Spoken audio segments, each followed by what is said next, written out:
জয় মা চাঁদিনী মা, জয় বাবা শিব বাবা। আমি বর্ণালী।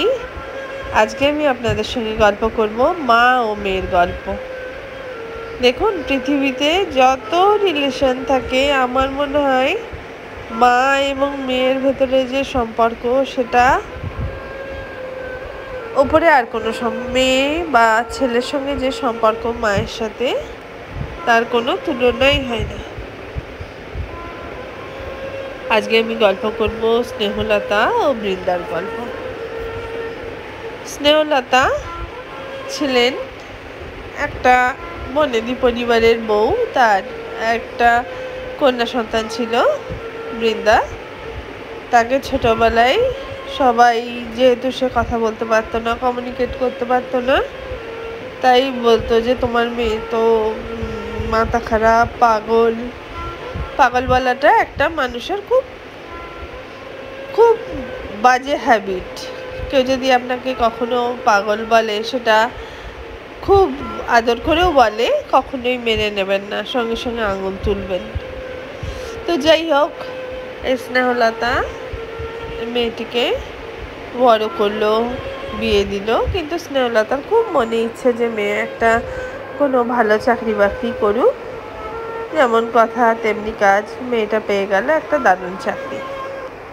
ইতিমধ্যে স্নেহলতার হাজব্যান্ড মারা গেছেন। মেয়েটি মাকে নিয়ে চলে গেল তার কাছে। মেয়েটি মাটাকে নিয়ে থাকতো। মাও মেয়ের সঙ্গে খুব ভালো ছিল, যদিও মাঝে মাঝে বৃন্দার খুব অসুবিধা হতো যে মাকে নিয়ে সব জায়গায় যাওয়া যায় না, কারণ কি মায়ের স্কেলেটারে চড়তে পারেন না। তারপরে বৃন্দার যে পরিবেশ, সেখানে ইংরেজিতে কথা বলে বা হিন্দিতে কথা বলে, তার মা সেটা পারতেন না। তবুও বৃন্দা বুঝতে পারতো যে মায়ের অসুবিধাটা, নিয়ে যেত মাকে সব জায়গায়। তো মা খুব বড় ঘরের মেয়ে ছিলেন।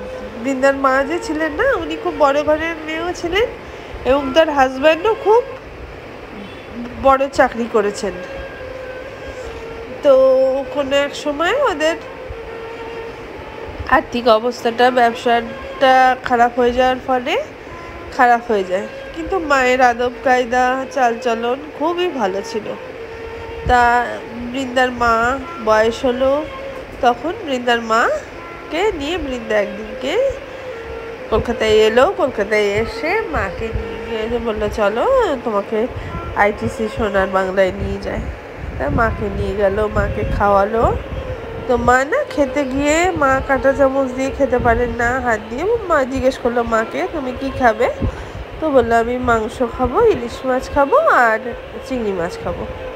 নিয়ে তাই অর্ডার করলো তারা, এবং বসে খেলো। তখন মায়ের মুখের থেকে, হাতের থেকে ঝোলগুলো গড়িয়ে গড়িয়ে পড়ছিল, আর সাদা কাপড়ের ওপরেও পড়ছিল। তাই দেখে অনেক মানুষ খুব হাসাহাসি করলো। তখন বৃন্দা যে, সে মায়ের মুখ মুছিয়ে দিল টিস্যু দিয়ে, দিয়ে বিলটিল মিটিয়ে যখন আসছে, সবাই তাদেরকে দেখছে। তো যখন আসছে, তখন যে ম্যানেজার ছিলেন, উনি বললেন, বৃন্দাকে জিজ্ঞেস করলো, আপনি কি কিছু ফেলে যাচ্ছেন ম্যাম? তখন বৃন্দা বললো, না তো, আমার তো সব কিছুই আমি নিয়ে যাচ্ছি। তখন সে ম্যানেজার বলল, ম্যাম আপনি অনেক কিছু ফেলে যাচ্ছেন। আপনি ফেলে যাচ্ছেন একটা আদর্শ মেয়ের চিত্র, আর একটা বয়স্ক মানুষের আশা। তখন বৃন্দা থ্যাংক ইউ বলে বেরিয়ে পড়লো। বৃন্দার মাও সেনকে এত খুশি হয়েছিলেন, বলেছিলেন, তোমার মতন মেয়ে যেন আমি জন্ম জন্মান্তরে পাই। এই ছিল আজকের গল্প। নমস্কার।